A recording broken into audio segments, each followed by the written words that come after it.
April 1952, and an episode of I Love Lucy in the States is the first TV show globally to attract 10 million viewers, while in the UK, a decision to replace BBC commentators with Aintree's own makes for a comical radio broadcast of the Grand National.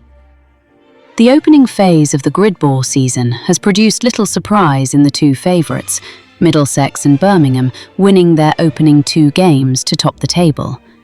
And on April 5th, both take those records on the road.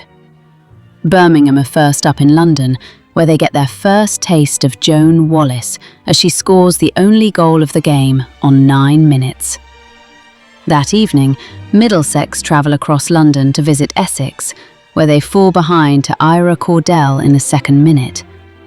Honor Whitfield levels before the end of the first quarter, but the out-of-sorts Saxons fall behind again to Miranda Hitchcock before the interval. Essex scents a famous victory when Jill Webb extends their lead in the third quarter and Ira Cordell puts the game beyond doubt 2 minutes from time. Those victories for London and Essex put West York's bottom when they face Yorkshire rivals Leeds on the 12th, with the worst defence in the Championship. If Leeds can take advantage of that and score a bonus point, they could jump from 6th to top of the table. The Terriers make the better start and deservedly lead through Mary Broomfield in the first quarter. Leeds improve in the second quarter, but it's not until the third that Pauline Barrack finds the equaliser. June Wagoda misses a glorious final quarter chance to win it for the Owls as Honours finish even 1-1, a result that sends Glasgow bottom before their game with London. The Scots are on a record 6-game losing run, so things look bad when Joan Wallace gives the visitors a second quarter lead before doubling the advantage after the break to further compound the Claymores' misery. Durham have the last remaining unbeaten record when they travel to Essex on the 19th and get off to a good start with Enid Gleadle's first quarter goal. An unfortunate So-So Stevens' own goal doubles the lead before the interval, and the game is effectively over when Rowena Forster is sin-binned in the third. Stevens brilliantly saves Gleadle's penalty, but she eventually adds a third goal for the dominant Lasses before completing her hat-trick a minute later to go top, above Middlesex on goals scored. The Saxons have the chance to change that an hour later in a repeat of Supergrid 51 against Birmingham. However, Pamela Flint's error gifts Asa Martin an early Birmingham lead, which they hold to avenge their defeat last December and take them top of the tree.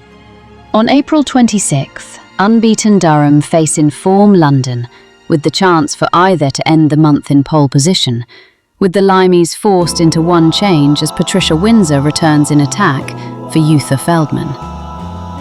Enid Gleadle misses a glorious chance to give the Lasses a second quarter lead before Frances Ann Davis punishes them 2 minutes later, and then Joan Wallace pounces on hesitation from Kathy Lansbury to send London in 2 up at the break. The Limeys control the second half to see the game out, and remarkably top a table they were bottom of at the start of the month. At the other extreme, Glasgow are desperate to end their record-breaking 7-game winless run as the only side yet to taste victory this season, when they cross Essex, for whom Gwyneth Brown is handed her first start at centre for the suspended Rowena Forster. Glaswegians Muir, Hulat, Sellers, Dahl, Heilbronn and McCrossan are all making a Gridball record 12th appearance and get off to a great start with an early Susan McCrossan goal followed immediately by Rosemary Muir's strike before Margot Hicks pulls one back before the interval. McCrossan gets her second of the game to cement her place as championship top scorer in the third quarter before completing her third hat-trick of the season 10 minutes from time.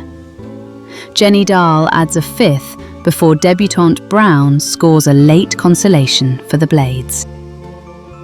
With their unwanted record finally ended, The Claymores are off the bottom and actually now top scorers in the competition going into May, while London have a great chance to extend their lead with fixtures coming up against the bottom two. Durham are in a playoff spot, thanks largely to the goals of their 30-year-old shooter, Enid Gledel, which have her sitting second on the scoring charts behind Glasgow's McCrossan, and jointly one of 4 players that have twice been named Matchday MVP. The 30-year-old, born Enid Percheron, is a Durham native, half French on her father's side, who plays under her married name. She scored a hat-trick on her senior debut and has played all 5 Lasses senior games this term, adding a second hat-trick in Essex this month. She is Durham's joint highest-rated player at 1 for average. For more on Gridball, visit the website in the description.